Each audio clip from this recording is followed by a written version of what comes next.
నమస్తే. Welcome to Andhra Pradesh మాజీ ముఖ్యమంత్రి వైసీపీ అధినేత జగన్మోహన్ రెడ్డి ఇప్పుడు సడెన్‌గా 175 మంది నియోజకవర్గ నేతలతో పాటు పార్టీ కీలక నేతలతో, కోఆర్డినేటర్లతో అందరితో కూడా సమావేశమై ఈ ఏడాది సంవత్సరం పాటు చంద్రబాబు నాయుడు గారు కూటమి ప్రభుత్వం అధికారంలో అసలు ప్రజా సమస్యల గురించి కానివ్వండి, సంక్షేమ పథకాలు కానివ్వండి ఏవి కూడా ఇంప్లిమెంట్ చేయలేదు. So, recall to Chandrababu's manifesto అంటూ మనం 5 వారాల పాటు ప్రజల్లోకి విస్తృతంగా దీనిపైన తీసుకెళ్లాలి అని చెప్పి జగన్మోహన్ రెడ్డి పిలుపునివ్వడం జరిగింది. అసలు మరి నిజంగా కూటమి ప్రభుత్వం ఏడాది కాలం పాటు ఏం చేయలేదా?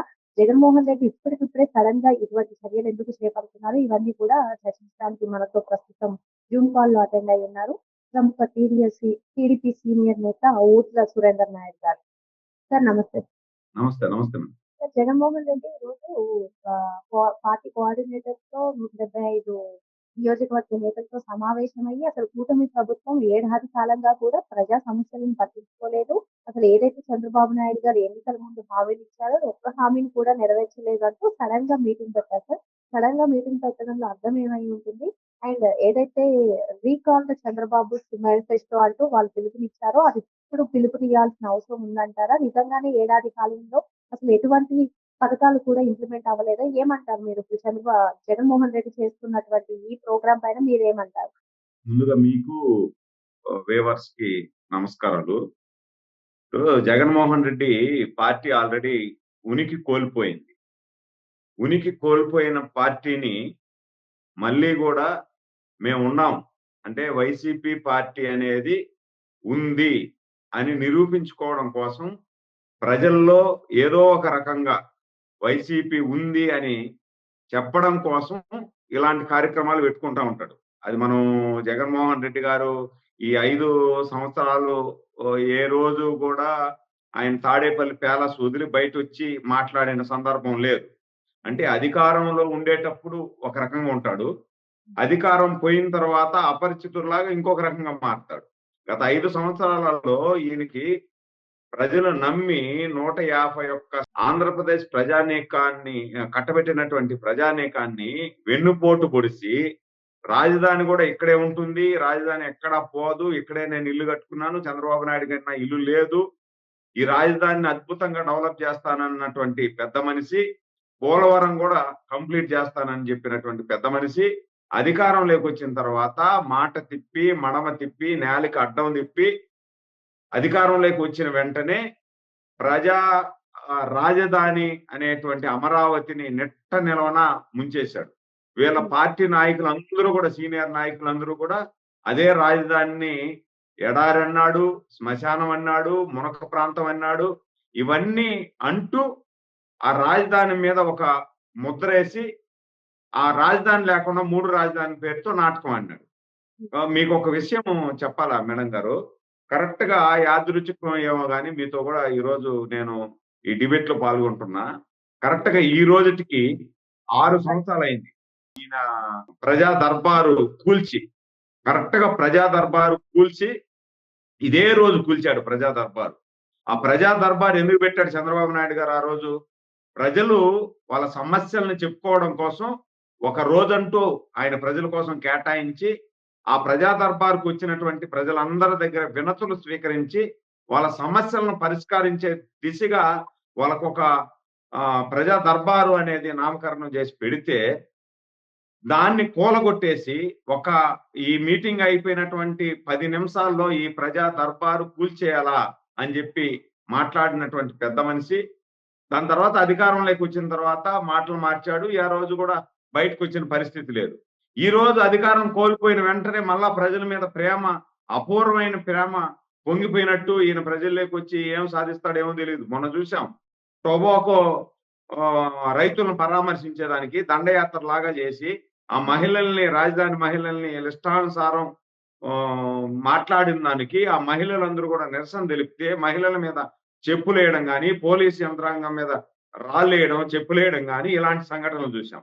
దాని తర్వాత అదే గుంటూరులో ఎవరైతే ఈ నిషేధిత మత్తు పానీయాలు సేవించి పోలీసుల్నే కొట్టేసి చంపేయాలనే ప్రయత్నం చేసినటువంటి వాళ్ళందరినీ కూడా పరామర్శించేదానికి వెళ్ళాడు.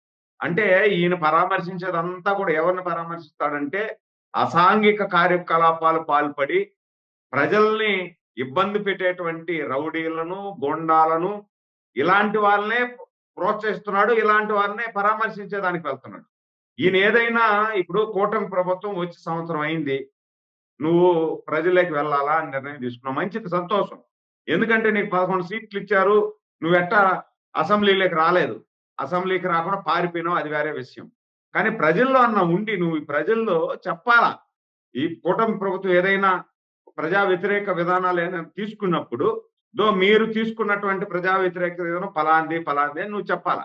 అట్ట లేకుండా నీ బెట్టింగ్ కోసం 175 వస్తాం అని చెప్పి ప్రజల్లో ఆ భ్రమలు కల్పించి నీ కార్యకర్తల్ని బెట్టింగ్ చేయండి అని చెప్పి ఊర్లో డబ్బులు కూడా తీసి కోట్లాది రూపాయలు బెట్టింగ్ చేసి తర్వాత ఓడిపోయిన తర్వాత ఆ బెట్టింగ్ డబ్బులు తిరిగి ఇవ్వలేక వాడెవడో ఆత్మహత్య చేసుకొని చచ్చిన వాడిని పరామర్శించేది ఎప్పుడు పరామర్శిస్తాడు? చచ్చిపోయిన 10 రోజులు, నెల రోజులు, 2 నెలలకు పరామర్శిస్తాడు. సంవత్సరం తర్వాత పోయి వాడేమన్నా స్వతంత్ర సమరయోధుడా? స్వతంత్ర సమరయోధులాగా వానికి ఒక విగ్రహం పెట్టి పరామర్శించేదానికి పోయావు. ఓకే, బాగానే ఉంది, దానికి కూడా సంతోషిద్దాం. పరామర్శించేదానికి పోయి ఇంకా ముగ్గురిని బలిచ్చేసినావు ఆ విగ్రహానికి. ఇంకా ముగ్గురిని ఒక్కడిని పరామర్శించేదానికి పోయి అది కూడా బెట్టింగ్ లో చనిపోయిన వాడిని, ముగ్గురి అమాయక కార్యకర్తల ప్రాణాలను తీసేసావు నువ్వు. మొన్న ఒక దళిత పెద్ద ఆయన నీ కోసం వచ్చి నీకు జై జగన్ అని చెప్పి నీకు పూలు చల్లినటువంటి అతన్ని నువ్వు కన్ను మిన్ను తెలియకుండా నీ వెహికల్ కింద తొక్కిచ్చి చంపేసి అందరూ అరుస్తా ఉంటే ఏదో వెహికల్ కింద పడిపోయినాడని మీ కార్యకర్తలు అంటా ఉంటే కూడా పట్టించుకోకుండా లాగి అవతల పారేసి మీరు వెళ్ళిపోయినారు అంటే దాన్ని బట్టి అర్థమవుతుంది మీ పోకడ ఏంది అని. ప్రజల మీద అభిమానం, ప్రేమ ఉంటే ప్రజల్లోకి వచ్చి మాట్లాడతావు కదా. యుద్ధం చేసేదానికి వచ్చినట్టు జనాలను వేసుకొని వస్తావా? నీకు ప్రజల్లోకి వచ్చి మాట్లాడు. ఏదైనా ప్రజా వ్యతిరేక కార్యక్రమాలు ఉంటే అవి చేయట్లేదు. ఈ రోజు అంటున్నాడు అతను ఏమి చేయలేదు అని. 3,000 రూపాయలు పింఛన్ ఇచ్చేదానికి నేను వచ్చిన వెంటనే 3,000 ఇస్తాను. 5 సంవత్సరాలు తీసుకున్నాం 3,000 చేసేదానికి. 250 అది చేసుకుంటా. మేము 4,000 ఇస్తానన్నాం. మేము అధికారంలోకి వచ్చిన వెంటనే 4,000 రూపాయలు పింఛన్ చేసి అంతకు ముందు 3 నెలల పింఛన్ కూడా కలిపి 1వ తేదీ 7,000 రూపాయలు ఇచ్చినటువంటి ఘనత తెలుగుదేశం పార్టీది. మహిళలకి 3 సిలిండర్లు ఉచితంగా సంవత్సరానికి ఇచ్చిన ఘనత తెలుగుదేశం పార్టీది. రేపు నెల మహిళలందరికీ ఉచిత బస్సు ఇస్తున్నాం. ఈ నెలలోనే తల్లికి వందనం. ఎంతమంది బిడ్డలుంటే అంతమంది బిడ్డలకి తల్లికి వందనం పేరుతో 13,000 రూపాయలు మేము వాళ్ళ అకౌంట్లో వేస్తున్నాం. నీలాగా అధికారం లేక రాకముందు మీ భార్య వచ్చి ప్రజల్లో తిరుగుతూ జగన్ మీరు బిడ్డలందరినీ స్కూల్కి పంపించండి, ఎంతమంది బిడ్డలు ఉంటే అంతమంది బిడ్డలకి ఒకరిని పంపిస్తే 13,000, ఇతరుని పంపిస్తే 26,000 అని చెప్పి మాట్లాడేసి అధికారంలోకి వచ్చిన తర్వాత 2 బిడ్డలుంటే ఒకరిని కూలికి పంపించండి, ఒకరిని మాత్రం చదివించండి చాలు, ఈ ఒకరికే నేను వేస్తాను అని చెప్పి నువ్వు చెప్పావు. మేము 6 మంది బిడ్డలున్నా 6 మంది బిడ్డలకు కూడా మేము తల్లికి వందనం పేరుతో ఇచ్చిన మాట నిలబెట్టుకొని ముందుకు పోతా ఉన్నాం. రైతులకు కూడా రైతు భరోసా వేసేస్తున్నాము. ఇంకేం కావాలా? అన్నా క్యాంటీన్లు ఓపెన్ చేశాం. బడుగు బలహీన వర్గాల నోట్లో మట్టి కొట్టావు నువ్వు అన్నా క్యాంటీన్లు తీసేసి. మేము అన్నా క్యాంటీన్లు ఓపెన్ చేశాం. మెగా డిఎస్సి చేస్తున్నాం. 1,00,000 ఉద్యోగాలు ఆల్రెడీ ఇప్పుడు కల్పించాం. ఇంకా 4 లక్షల ఉద్యోగాలు ఈ 2-3 సంవత్సరాలలో కల్పించబోతాం. ఇంకేం కావాలి నీకు? నీకు మాట్లాడేదానికి నైతిక విలువ లేదు, హక్కు లేదు. ఏదన్నా ఉంటే నువ్వు అసెంబ్లీలోకి రా. నీ 11 మందిని తీసుకొని అసెంబ్లీలోకి రా. అసెంబ్లీలోకి వచ్చి అసెంబ్లీలో వాదించు ఏదైనా ఉంటే. అది లేకుండా ఊరికే మీ మీడియాలో రికార్డ్ చేసి వదలడం. లైవ్ లో మాట్లాడగలుగుతాడు. ఒక్క రోజైనా లైవ్ లో మాట్లాడగలుగుతారు ఇతను. ఎందుకు మేడం మాట్లాడుకునేది? సార్ మీరన్నట్టుగానే జగన్మోహన్ రెడ్డి నడిచి ఇప్పుడు వరుస కేసులు తీసుకుంటున్నాయి. సో ఆ కేసుల నుంచి తప్పించుకోవడం గురించే ఈ డైవర్షన్ పాలిటిక్స్ చేయాలి అని ఇప్పుడు ప్రజల్లోకి నేతలను వెళ్ళమని పిలిపించారని చెప్పి కొందరు విశ్లేషిస్తున్నారు. మరి మీరేమంటారు? వాస్తవంగా అతను ప్రజల్లోకి కూడా రాలేడు మేడం. ఎందుకు అంటే ప్రజల్లోకి వస్తే రాళ్ళతో కొడతారు ప్రజలు. ఎందుకు కొడతారు అంటానంటే ఇతను వీళ్ళ కార్యకర్తల్ని, ఈ కాంట్రాక్టర్లని, వీళ్ళందరినీ కూడా మీరు కాంట్రాక్టులు చేయండి మీకు డబ్బులు ఇస్తానని చెప్పి కాంట్రాక్టులు చేపించేసి ఈయన ఆ కాంట్రాక్ట్ చేసిన వాళ్ళకి కూడా డబ్బులు ఇలా మనం చూసాం. తాడేపల్లి ప్యాలెస్ కిల్లర్ వీళ్ళు కాంట్రాక్ట్ చేసిన వాళ్ళందరూ కూడా వీళ్ళ పార్టీ వాళ్ళే. మేము కాంట్రాక్ట్ చేసినాం, ఇంత డబ్బులు మాకు రావాలా, ఆ డబ్బులు మీరు ఇంకా ఇవ్వలేదు అని చెప్పి ఆయన తాడేపల్లిపేల నుండి పులివెందులకు వస్తే పులివెందులకు వెళ్ళినారు. పులివెందులో తప్పించుకొనేసి యలహంక ప్యాలెస్ పోయినారు. యలహంక ప్యాలెస్ పోతే యలహంక ప్యాలెస్ కూడా వచ్చారు వీళ్ళందరూ కూడా. మా జీవితాలు నాశనం చేస్తున్నాం, మిమ్మల్ని నమ్మి మేము కాంటాక్ట్ చేసాం, మీరు మా కాంటాక్ట్ డబ్బులు రాలేదు, మా జీవితాలు నాశనం అయిపోతున్నాయి అని చెప్పేసి. కాబట్టి ఆయన యలహంక ప్యాలెస్ లో దాక్కున్నాడు. ఇట్లా మాదిరి ఏ రోజైనా ఒక రోజు ఏడైనా ఒక శవం పడిందనుకో, శవం పడితే వస్తాడు. అది కూడా శవం అంటే కూడా ఏదంటే అతను చంద్రబాబు గారిని, తెలుగుదేశం పార్టీని విమర్శించేదానికి పనికొచ్చే ఉపయోగపడే శవం పడితేనే ఇతను పరామర్శించుకొస్తాడు. లేకపోతే రాడు. వీళ్ళ కార్యకర్త చనిపోయినా కూడా ఇతను రాడు మేడం గారు. ఎందుకంటే ఇప్పుడు నిజంగా ఇతనికి చిత్తశుద్ధి ఉంటే కార్యకర్తల మీద 43,000 కోట్ల రూపాయలు ఈయన ప్రజాధనం తిన్నాడని చెప్పి ఈడీ ఈయనకి ఛార్జ్ షీట్ ఫైల్ చేసింది. 43,000 కోట్లు ఓపెన్ మార్కెట్ లో అంటే అది యాక్చువల్లీ మార్కెట్ విలువ, గవర్నమెంట్ విలువ 43,000 కోట్లు. బహిరంగ మార్కెట్ లో దాదాపు 1,00,000 కోట్లు పైన ఉంటుంది. ఇంత డబ్బు దిగమింగిన నువ్వు వ్యక్తి, నీ కార్యకర్త ఎవరో ఒకరు చనిపోతే ఆ కార్యకర్తను పరామర్శించేదానికి పోయినప్పుడు కనీసం ఆ కుటుంబానికి ఒక 50 లక్షలు ఇస్తున్నాను, నా కోసం చనిపోయాడు కాబట్టి 50 లక్షలు ఇస్తున్నాను, ఆ 50 లక్షలు తీసుకొని ఆ కుటుంబం బాగుండి, లేదు వాళ్ళని నేను దత్తత తీసుకుంటా, మీకు ఏదైనా బిడ్డలు వాళ్ళు ఉంటే ఆ బిడ్డలు నేను చదివిస్తా అనే మాటని చెప్పగలుగుతున్నాడా? ఆ రోజైనా చెప్పగలుగుతున్నాడా? మేము చూడండి, వీళ్ళ 5 సంవత్సరాల కాలంలో అదే పలనాడులో మా కార్యకర్తని జై జగన్ అని వదిలేస్తాను, లేకపోతే గొంతు కోస్తాము అంటే జై జగన్ కాదు, జై చంద్రబాబు నాయుడు పోయి నా గొంతు అని చెప్పి గొంతు కోయించుకున్నటువంటి మా కార్యకర్తని పాడి మోసేదానికి చంద్రబాబు నాయుడు గారు వచ్చారు. నా కార్యకర్త చనిపోతే పాడి మోసేదానికి చంద్రబాబు నాయుడు గారు వచ్చారు. ఇతను రాగలుగుతాడా? రోడ్డు మీద నిలబడగలుగుతాడా?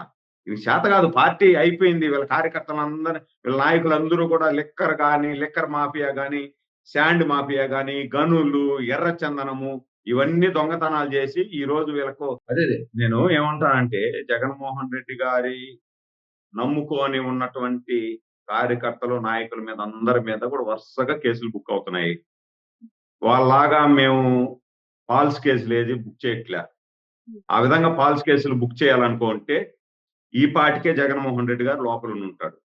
జగన్మోహన్ రెడ్డితో పాటు విడదల రజనీ గాని, రోజా గాని, పేర్ని నాని గాని, అంబటి రాంబాబు గాని, ఇలాంటి వాళ్ళందరూ కూడా, వాడు కొడాలి నాని గాని, ఇలాంటి వాళ్ళందరూ లోపల ఉంటారు.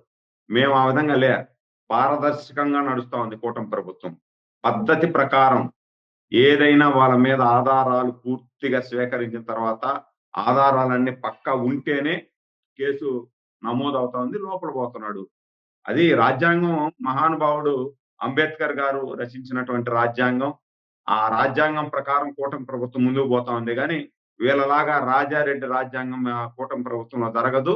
అది ఎప్పటికీ అమలు కాదు. తన పార్టీ అయినా, మన పార్టీ అయినా, ఏ పార్టీ అయినా సరే తప్పు చేస్తే వాళ్ళు ఊసలు లెక్క పెట్టాల్సిందే. అందుకనే వీళ్ళు పార్టీ ఉనికి కోల్పోతా ఉంది కాబట్టి పార్టీ ఉనికిని కాపాడుకోవడం కోసం ప్రజల్లోకి పోదాం అనేసి నెపంతో ప్రజల్లోకి రావాలని చూస్తున్నారు. ప్రజల్లోకి వస్తే ప్రజల్లో తిరగబడి వీళ్ళని కొట్టేటువంటి ప్రమాదం ఉంది. మిమ్మల్ని నమ్మి మీకు ఓట్లేసిన దానికి దాదాపు 30 సంవత్సరాలు వెనక్కి పంపించేశారు. ఈ రాష్ట్రాన్ని మా బిడ్డల భవిష్యత్తు నాశనం చేశారు. మా బిడ్డలందరినీ కూడా అసాంఘిక కార్యకలాపాలు చేసేటువంటి అసాంఘిక శక్తుల్లాగా మీరు తయారు చేసేసారు. మళ్ళా మీరు వచ్చినారంటే మా బిడ్డలను కూడా మేము కాపాడుకోలేని పరిస్థితి ఉంటది. కాబట్టి మీరు ప్రజల్లోకి రాకూడదు అని చెప్పి ప్రజలే తిరగబడి వీళ్ళని కొట్టేటువంటి ప్రమాదం ఉంది అని చెప్పి ఈ సందర్భంగా తెలియజేస్తున్నాం. జగన్మోహన్ రెడ్డికి ప్రజల్లోకి వెళ్లే ధైర్యం లేదని, ఒకవేళ ప్రజల్లోకి వెళ్ళినా సరే వాళ్ళు నాలుగుతో కొట్టే ఛాన్స్ ఉందని చెప్పి అందుకే నేతలను పంపిస్తున్నారని చెప్పి సార్ చెప్తున్నారు. అదేవిధంగా కూటమి ప్రభుత్వం ఏదైనా చట్టపరమైన చర్యలు తీసుకుంటుంది కానీ అక్రమ అరెస్టులు, అక్రమ కేసులు తావేలేదని చెప్పి సార్ చెప్తున్నారు. Thank you sir.